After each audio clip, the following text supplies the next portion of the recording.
Well, hello and welcome. I'm glad that you are with us again as we continue our chronological read through of scriptures. When we last stopped reading, Moses and Israel were at Mount Sinai. God was partway through the laws about restitution that he was giving to Moses to tell the people. We're going to finish those laws today. We're going to read a block of laws that cover social justice. And we're going to read a section of law about the Sabbath and the festivals that God commands his people to observe. Now, it's not really a good way to summarize those sections, but as you read them, you'll find that most of them make a lot of sense. It's not really hard to understand them. You might want to notice, though, the very hard line that God takes about sorcery and worshiping other gods. Notice also the concern that God expresses for the sojourner in the land, the foreigner. See, Israel is to be God's witness to the nations, and she can't do that if she doesn't treat outsiders well. Notice also how God provides a Sabbath for the land as well as for man and beast, and then how God uses that Sabbath for the land to provide for the poor. Occasionally, as we read more and more of God's commands, we're going to come across a command or two that seem, well, rather arbitrary to us. It's like the one we're going to have today about not boiling a young goat in its mother's milk.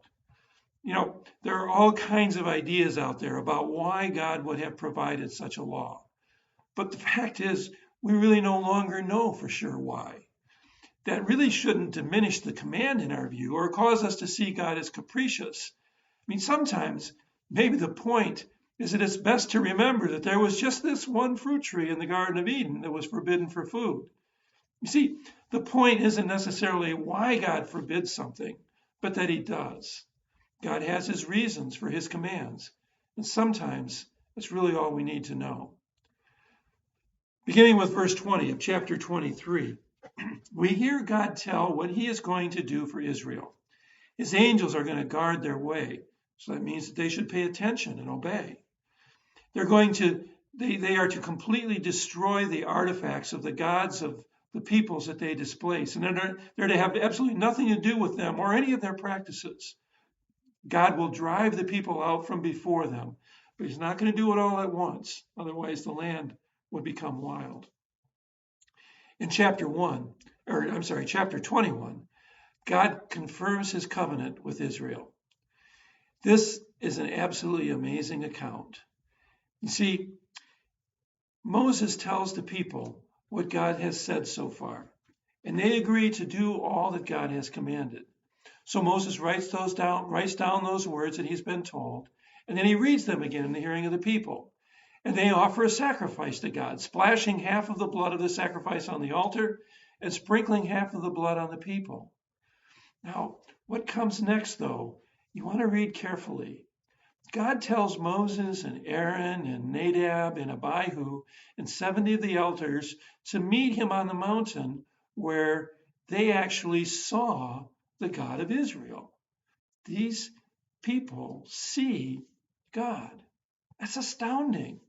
No one can see God and live, and yet in his mercy, these 73 men do. And they ate and they drank before God as they beheld him. Now, if your mind races forward to the Lord's Supper and the wedding feast of the Lamb and his kingdom that has no end, well, good for you. Here, God is accepting his people and intimately fellowshipping with them, as he does with us in communion, and will do for us for eternity, beginning on the last day. This is just an awesome passage that reminds us again how much God desires to be with us, as he was in the Garden of Eden, and as he will be again when Jesus returns. After the meal is done, the meal on the mountain with God and these 73 men, God calls Moses and his assistant Joshua up the mountain. He told the elders to wait there until he returned. God's glory dwelt on the mountain in the form of a cloud, and on the seventh day then, God called Moses to come up to him to the top of the mountain, where he remained for 40 days, 40 nights. There Moses receives God's instructions and terms of the second covenant. And that's where our reading ends for today. May God be with you and bless you. I pray that these readings are always beneficial for you, that you're growing through them. I look forward to meeting with you again tomorrow as we continue our reading.